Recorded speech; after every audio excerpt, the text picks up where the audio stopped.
Well, the American people have witnessed what is the greatest failure of any presidential administration in the history of our country. And here are the facts. 210,000 dead people in our country in just the last several months. Over 7 million people who have contracted this disease. 1 in 5 businesses closed.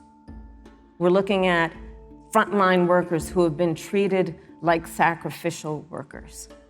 We are looking at over 30 million people who in the last several months had to file for unemployment.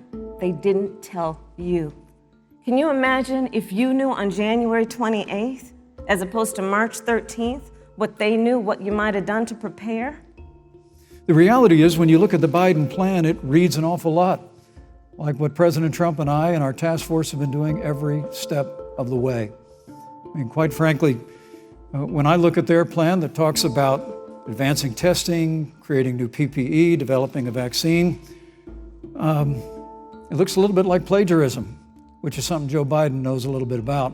And I think the American people know that this is a president who has put the health of America first, and the American people, I believe with my heart, can be proud of the sacrifices they have made. It's saved countless American lives. Senator Harris, would you like to respond? Absolutely. Whatever the vice president is claiming the administration has done, clearly it hasn't worked. When you're looking at over 210,000 dead bodies in our country, American lives that have been lost, families that are grieving that loss. And you know, the vice president is the head of the task force. If the Trump administration approves a vaccine before or after the election, should Americans take it, and would you take it? If the public health professionals, if Dr. Fauci, if the doctors tell us that we should take it, I'll be the first in line to take it, absolutely. But if Donald Trump tells us that we should take it, I'm not taking it. Senator, I just ask you, stop playing politics with people's lives. The reality is that we will have a vaccine, we believe, before the end of this year. And it will have the capacity to save countless American lives. And your continuous undermining of confidence in a vaccine is it's just unacceptable.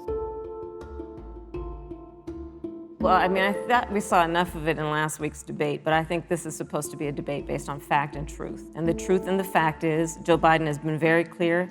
He will not raise taxes on anybody who makes less than $400,000 a year. He said he's going to repeal the Trump tax cuts. Mr. Vice President, I'm speaking. Well, wait. I'm speaking. It'd be important if you said the truth. Joe Biden said twice in the debate last week that he's going to repeal the Trump tax cuts. That was tax cuts that gave the average working family $2,000 in a tax break every single year. Senator, that is absolutely not true. If you have a pre-existing condition, heart disease, diabetes, breast cancer, they're coming for you. If you love someone who has a pre-existing condition, they're coming for you. If you are under the age of 26 on your parents' coverage, they're coming for you. Senator Harris, thank you. You're welcome. Let me give you a chance to respond. Well, I hope we have a chance to talk about health care, because Obamacare was a disaster. The American people remember it well. And President Trump and I have a plan to improve health care and to protect pre-existing conditions for every American. But look, Senator Harris, you're entitled to your own opinion, but you're not entitled to your own facts.